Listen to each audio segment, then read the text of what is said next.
Hey everyone! Welcome back to Story Hive. If you love diving into amazing tales, crazy confessions, and heartwarming moments from Reddit, you're in the right place. Don't forget to hit that subscribe button and ring the bell so you never miss an update. Let's jump into today's story. Family abandoned me because my sister blames me for her divorce. Years later, I received an email out of nowhere explaining everything with proof. Apparently, I ruined her life with it almost 7 years ago. My family cut me out of their lives and kicked me out of the house. I'm a 29-year-old male and was 22 at the time. I wasn't financially stable enough to rent an apartment on my own, and what had happened was so sudden that I had no time to prepare myself mentally or financially. The reason behind all of this was my sister Hannah, who is 37. She and I have never been close due to the significant age gap between us. She got married to her boyfriend, Pete, who is 39, after dating for 3 years. They were married for 3 years but got divorced because Hannah accused Pete of having an affair with one of my friends. I had been living with my parents after college, since I had just started working and wanted to save some money before moving out. My parents were okay with that arrangement until my sister announced her divorce. She came home one day crying hysterically and said she'd filed for divorce because her husband had been cheating on her for 6 months. She then threw me under the bus for introducing my friend Emily to him. Emily, who is 28, was trying to gain weight, and since Pete was a certified dietitian, he agreed to help her. I had introduced her to him, and apparently she was the one Pete had been cheating on Hannah with. I was shocked because even though Emily and I weren't close, I knew she was a good woman and would never get involved with a married man. Cheating was out of character. For Pete as well, he was totally smitten with Hannah and only ever spoke highly of her. I had doubts, but my parents believed Hannah instantly and didn't question anything despite her lack of proof. They chose their daughter over their son-in-law, regardless of who was right. What I didn't understand was why they readily kicked me out just because Hannah said so. She stormed in one day, threw a tantrum, and somehow convinced my parents to throw me out simply because I introduced Emily to Pete. She accused me of ruining her marriage, and my parents agreed with her for some reason. I was devastated and tried to stop my parents, but they weren't willing to listen and told me that if I didn't leave, they'd forcefully kick me out. In just one day, I lost my family and my home and had no idea where to go. I was sobbing on the sidewalk with all my stuff for an hour or so before I managed to pull myself together and went to a friend's house for the night. I tried contacting them every single day for the next few days but had no luck. My friend was kind enough to let me stay at his place until I found an apartment. Unfortunately, my parents had made up their minds that I was responsible for the divorce. They even told me they were disgusted by what I'd done before kicking me out, which didn't make sense since I wasn't the one Pete cheated with. They blocked my number so I couldn't reach them, and when I tried to visit, my mom threatened to call the cops if I didn't leave. I realized they were serious about blaming me for what happened.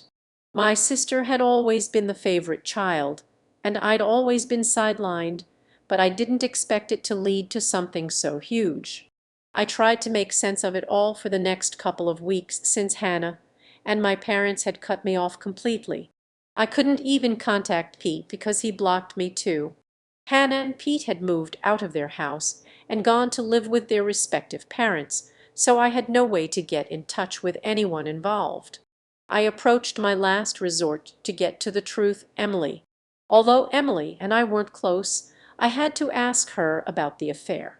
She denied it vehemently, and I believed her.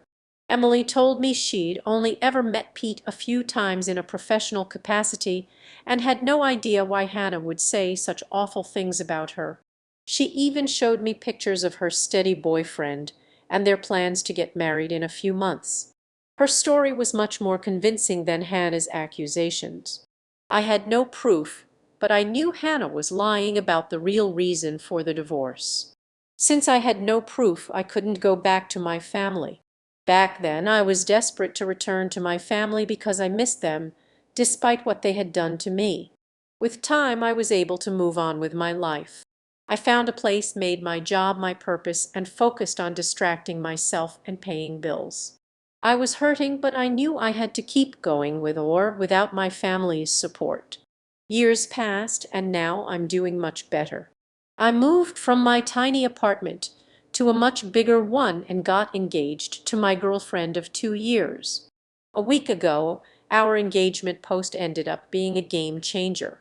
A few days after that post, I received an email out of nowhere that not only explained the entire story of Hannah's divorce, but also included proof.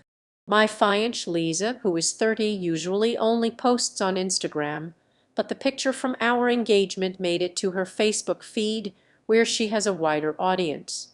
It was a public post, and a lot of people saw it, including my ex-brother-in-law Pete. Pete was someone Lisa had met at a seminar a few years back, since she's a doctor. She had added him on Facebook, which is how he found me. It really is a small world, and for the first time I was glad about it. Pete reached out to me a few days after we posted, but instead of texting me on social media, he decided to send me an anonymous email. He later explained that he did this so he wouldn't feel weird about what he was doing, as it had been several years since his divorce, and he didn't want to seem like a sore loser who hadn't moved on. Besides, he had blocked me in the first place and felt uncomfortable contacting me about something so long ago. The email contained the full story and proof of what had happened 7 years ago. I couldn't believe my eyes when I read it. Apparently, my sister had been the one cheating on Pete, not the other way around as she had claimed. Not only was this a huge lie, but she had also been cheating on Pete with a friend of mine, just as she had accused him. My friend Frank, who was 28, was a cashier at the grocery store near Hannah's house back then. I had never made the connection myself, since I had never seen them together, but they had kept it well under wraps. Pete had found out, and when confronted, Hannah blamed me because I had introduced her to Frank, and mentioned he needed her help as he was an aspiring singer, and she was a good singer herself. They fell in love, and Hannah even claimed I was in on it, which helped them keep their affair hidden for so long. This was all a complete lie, and I hadn't even known that Frank and Hannah had something going on. Frank was outraged when he found out and ended up blocking my entire family. He admitted that it was kind of stupid on his part, but he was so angry that he hadn't given his actions much thought. He told me all this in person, since the email was meant to be impersonal, and he didn't want it traced back to him. The proof attached to the email was a bunch of screenshots of emails between Hannah and Frank, where they discussed fooling Pete and included confessions of love and plans for their meetings. Hannah had even signed off with her middle name, which not many people knew. I figured out that it must have been Pete who sent me the email after I went through Lisa's Facebook friends list. My gut feeling told me it had something to do with social media. When I finally found Pete in her list, I contacted him. We decided to meet a few days ago, and he told me he had learned about what Hannah told her family from Emily. Emily had met him a couple of years back, and he had wanted to talk to me about it and tell me the truth, but didn't because he felt weird. If Pete wasn't so easily embarrassed, my life would have been a lot easier. I forgave Pete because I needed his help to take down my sister. Hannah had lied to my parents to get financial support during her divorce and threw me under the bus because she knew one conversation with Emily would reveal the truth. I couldn't wrap my head around how someone, especially a blood relative, could be so selfish. Hannah had never bothered to set the record straight, and my parents had just lapped up her lies. They knew that if the truth about her being the cheater had been revealed, she would have been in big trouble, and she couldn't risk that. Now that the truth was out, I was going to use it to ruin her life just as she had ruined mine years ago. I wasn't sure if my family still lived in the same house, but luck would have it they hadn't moved. I confirmed with an old neighbor before showing up. That wasn't surprising because Hannah had always been a couch potato and hated working, so if she had the option of living with her aging parents, she'd definitely take it. 2 days ago, Pete and I showed up at their house without warning. My mom opened the door, and we barely gave her time to register what was happening before walking in. My dad and Hannah were also present in the living room, and their expressions soured when they saw us. My mom asked me what I was doing there, and I told her I came to see if she wanted to listen to the truth behind what happened 7 years ago. They didn't believe me and tried to kick me out. I asked them if they remembered what Hannah said about me ruining her marriage, and they didn't look pleased. I handed them the proof Pete had provided. The look of shock on their faces was priceless when they realized Hannah had been lying the whole time. They tried to apologize for everything, but I was furious. I told them it was too late to fix things and left them with the burden of knowing how they had wronged me. I don't regret confronting them, but I still feel like the years of isolation and emotional suffering have changed me forever.